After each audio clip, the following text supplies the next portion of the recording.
Today I thought we'd talk about the writer's mindset. Now, mindset is a word that gets tossed around a lot, and all it really means is that it's an attitude. It's an attitude that we bring to life and how we engage in activities as a result of that attitude. Now, as writers, it's very easy to actually get discouraged and develop a negative mindset because writing is challenging and it's tough, right? So what I want to talk about today, though, is 10 mindsets, right, that beliefs or attitudes that writers have that help them to be successful rather than to fail as a writer. So what we want to do is we want to know that, right? We want to do what positive and successful writers do so that we can emulate that and we can also be successful by having that right mindset. You have a story to tell, but you don't know where to start. Let me show you how to free your story. I teach you how to write and how to dig deep in your soul to release your story and make a difference in the world. Welcome to the Julie Amante channel. If we're just meeting, I am Julie Amante. I am a women's fiction writer, and I'm also here to give you some tips to help you to write your story and to learn a little bit more about writing. Now, today is a little cold, so I wore a turtleneck, but to be honest, I really don't like turtlenecks very much, so it's kind of bothering me. I'm going to see if I can adjust it here a little bit, and you get to see some live adjustments happening. Okay, this is a little better. It might not look right, I don't care, but it makes me feel a little better. I don't feel like I'm being choked.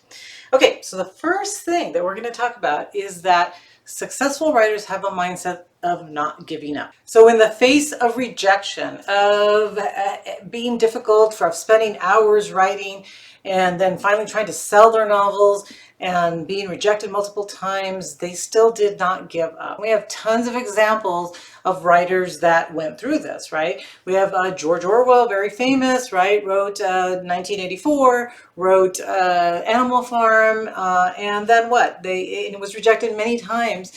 We might say that, well, he was rejected because his novels were a little bit political and maybe people just didn't want to take a chance on him. But he kept going. His books, of course, are super famous. Some of them are even made into plays. My daughter was in a play, Animal Farm. So, you know, he kept going and he finally found success. But he was not the only one. And it wasn't just because his books were political. It was because that's just the way it is for writers. We tend to get rejected a lot. And if we give up, then of course our books will never reach an audience. You know, I'm sure you've heard J.K. Rowling was rejected many times.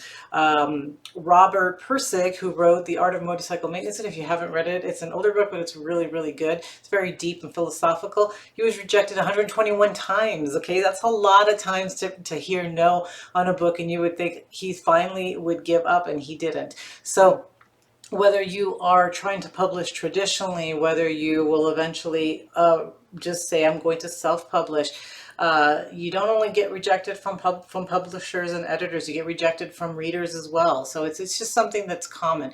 And so you can't give up, you have to keep going. If a book wasn't successful, you write a new one and you keep going.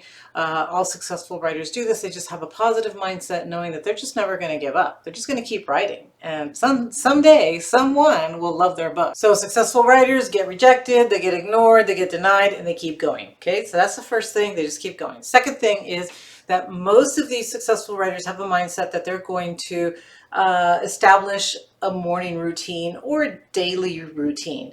But most of them start with a morning routine. There is a Japanese writer. His name is Haruki Murakami. Hopefully I'm pronouncing it right. But he gets up about 4 or 5 o'clock every day, and he loves the morning hours because it's quiet and nobody else is there to bother him. And that's when he starts his writing, has his rituals, his morning routine. A lot of writers do the same thing. A lot of successful writers do the same thing. I don't get up at 4, although in the new year, I wanted to be a little bit more strict about getting up at 5 o'clock, because I used to get up at 5 and then it turned into 6, and then I just started getting a little lazy at the end of 2023. And I thought, okay, for 2024, I'm going to go back to, making sure I get up at 5. And then my body was like, no, you're going to get up at 4:45. You're going to get up at 4:30. So I'm confusing my body. But the point is, you want to get up early. You want to get up before anybody else does. And then everybody has a different routine. Okay. So you do what you do you. I just read the 5 a.m. Club, and he has this whole routine on getting up and exercising first thing, like the first 20 minutes. And then after that, doing what's his other thing? So he has his wake up at 5, do your exercises for 20 minutes, then do like a meditative journaling type things for another 20 minutes, and then do a reading of some type. There are different people that do different things, but you just need to do what feels good for you. I do tend to read something before, and then I write, and I do other things, right? But the point is, once you establish a routine becomes a habit, and a habit becomes a successful life for you. So get up before everybody else, do something. And some people like to have a routine in the evening. That's fine. But the reason that people say to have a morning routine is because it sets you up for a successful day. If you start off getting those things done early in the morning, then they're done, right? Your writing is done, your exercise is done, whatever it is that's important to you is done first thing in the morning, and then you move on to the things that you have to do. So mindset for number 2 for successful writers is that they establish a routine and a daily ritual, and they follow it. They don't just do it sometimes. Okay, they follow it all the time. Okay, the third characteristic of a successful writer is that they think long term. So they plan out what they're going to do in the future. It's not just, I'm going to get this done, but they have a long-term goal. They know what they want. They know if they want to be published, they know what their goals are.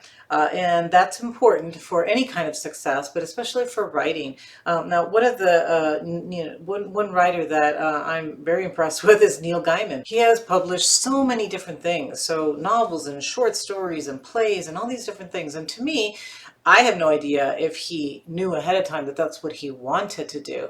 But I do think that in order to be successful, be so successful in multiple areas, you do have to have sort of a long-term vision. You have to know sort of where you're going, what you would like to do. Did he know at the beginning of his writing career that he wanted to do all these different things? Maybe, maybe not, I don't know. But at some point, I'm sure he had to say, okay, this is, I've had a successful career in this. I now want to expand this way and that way. So think long term. Think of, I know we all want to be published immediately, and we all want immediate success in readers, but the point is really to just grow as a writer. And if that takes 25 years, have a long-term plan that goes out 25 years, and tell yourself, I'm going to do this first. I'm going to write first. I'm going to try to publish this book first. This is my next step, and my next step, and my next step. And 25 years from now, this is where I envision my life to be as a writer. It may be that, it may be something different, but at least you have a long-term plan. The other characteristic or mindset of a successful writer is that they expect that writing is going to be challenging. Writing is hard work. They know it is, and they know that it's going to take time. They know it's going to be hard work, and they're dedicated to it. They're dedicated to spending hours and hours and hours. Steinbeck would sit for hours and hours to write. He had his routine. He had the pencils that he would use and how he would sharpen them and all this stuff. But he knew that it was going to be, it was going to take hours of sitting down and actually at that point, handwriting a book, right? And so they know that, and they're willing to put in the time and the hard work in order to get things done. They're not afraid of the challenge. They're not, they don't get discouraged when things go wrong, because they know that things are going to go wrong. They just keep moving forward. So back to the mindset number 1, right? They just keep moving forward, and they keep reminding themselves of their long-term goal. They know that things don't happen right away, but that it takes time to develop yourself into an amazing writer.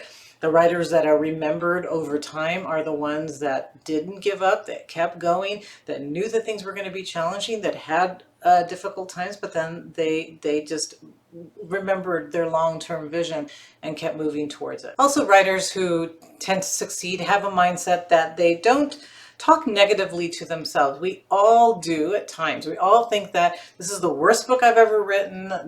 Nobody's going to want to read it. Nobody's buying my books, right? We all have this negative self-talk, but successful writers actually chase that away. They may have the thought, they push it away, and they keep going. They talk to themselves positively. This is going to be a great book. I am going to reach tons of readers. I'm going to change people's lives. This is going to be a wonderful book. People are going to remember this book. It's going to be made into a movie, whatever it is, right? So they talk positively to themselves and they try to push away those negative thoughts that are going to come, but they don't dwell on them. Okay, and the next mindset, we're up to number 6 now, is that as a result of this not doing the negative mindset and all that, is that they actually have a mindset of success. They expect to succeed. They don't even consider that they aren't going to be able to finish a book. They don't even consider that somebody isn't going to publish them. They just know it's a matter of time, right? It's challenging, it's hard. This editor didn't like it, this publisher rejected me, but that's okay because this book is going to get published, right? And it's not an arrogance, it's more of a determination and a belief in themselves that they are going to succeed, that they just refuse to believe that they're not going to be successful. Maybe because they love writing, maybe because they can't conceive of doing anything else other than writing. Maybe it's because they just love their story so much and they believe in that story, or they believe in themselves. But they have an attitude, a mindset of success, and that they're not going to stop until it's success, until they succeed. And what we really believe in tends to become a reality. Okay, and the 7th mindset characteristic that successful writers tend to have is that they envision their future. So they think about their future. They don't just write the book, but they think about what success they're going to have. They think about what they want. They think about that vision of the future. So you probably heard a lot of people talk about this, especially if you've listened to mindset people. So like Napoleon Hill, right, who wrote Think and Grow Rich. That was one of the things he said was just envision and think positively about what you want and it will happen. And since then, many people have written about the same thing. Many books have been written about, visualizing, whether they use meditation or whether they use mantras or whatever it is, or I guess they're mantras where you just repeat the same kind of things over and over again about, I am going to be successful, I'm already successful, I'm going to make money, right? Whatever it is. Affirmations, that's what they are. So whatever it is they use, though, they have some type of way of visualizing the positive outcome that they desire. Last year I read You Are a Badass by Jen Sincero, and she says in her book that she followed this, right? She followed this idea of visualizing, and that it made a tremendous difference in the success of her book and the many books that she's written since then. So successful writers believe this, whether it's true or not. They believe that it works, and therefore they do it. They visualize, they meditate, they have affirmations, they have all those things that helps them to think about their future and help them. And of course, what ends up happening is that is what allows them to continue to move forward and reach the successes they want, of not doing the negative self-talk, right? So you can see that all of these things pile on each other. One helps the other one. And eventually it leads to them being successful as an author. Okay, number 8 on the mindset is that they believe that they have a belief or an attitude of planning, right? They have a system that helps them to get to where they want to go. So it could be a planner, it could be just a calendar, it could be something, and it could be, some of them have a plotting system where they plot each one of their novels and they know what they're doing, but they have some type of system that works for them to get them from the goal, right? To get from wherever they're at to writing the one book, to writing the next book, to writing the 50th book, to getting that book created into a movie, whatever it is that their goal is. They have a system on how to get there. They have a plan on how to get there. So although they do the visualization and although they believe in that, that's not all they do. They don't just sit at their desk and dream about writing. They don't just dream about being successful and envision the future but do nothing about it. They actually create a plan in order to get there. Okay, and number 9 is that they have a mindset of commitment to writing and to learning. So they commit themselves to that project and to the next project and to the next project. So they, even when they are successful, they don't spend a lot of time celebrating that success. I mean, sure, they're happy if they win awards or whatever, but they finish that project and then they move on to the next. They don't spend a lot of time just celebrating that success and then just sit there, but they're moving on to the next project. So once they successfully have published a book, they do whatever they need to do to publicize it, to do whatever, but then they move on to another project almost immediately. They don't just sit back. So they have a commitment to writing, and mostly it's because they love it. They're always seeking to become better at what they're doing. They have a thirst for knowledge, for how to become a better writer, and they're just committed to that, to being a writer and to being successful as a writer. So that huge commitment, I think, helps them to move forward, and having just that mindset of being very focused on what their goal is. In fact, Elizabeth Gilbert, that I mention a lot because I love her book, Big Magic, says in that book, right, that she was committed to writing, not even to being a successful writer, but just to writing, and that whatever she had to do, whatever job she had to take so that she could continue to learn and she could continue to write, she would do that. Even if she never published, even if she never became successful, she was just committed to the act of writing and to learning and to being a creative person. And number 10 on this mindset is that they sat at their chair and they wrote. They had a mindset of, this is my work, this is my job, this is what I'm going to do. And so they sat at their computer. Back in the Steinbeck days, they sat at their desk with a piece of paper and a pencil and they wrote. And that is a mindset as well, right? It's a mindset of, this is my job, this is my work, almost selfishly committing themselves to that. So nothing else gets done until that writing gets done. Nothing else matters until that work gets done. From Steinbeck to Stephen King, they all did the same thing. They dedicated themselves to their work and they sat there and they actually did it. So without having a mindset of actually writing, nothing is going to get done, right? So we want to make sure that we have that mindset. So I hope that this helps you just to think a little bit more about what goes on in the minds of successful writers and how they structure their life, their work, their brains in order to get their writing done and to be successful at what they do. So I hope this has helped you and that you will think about your mindset and how you can maybe emulate some of the writers and some of these characteristics that these writers have. I hope this helps you. If it does, then please hit the like and the share button, and I will see you again next week. Especially if you subscribe, you'll be notified when another video is released. See you then. Bye-bye.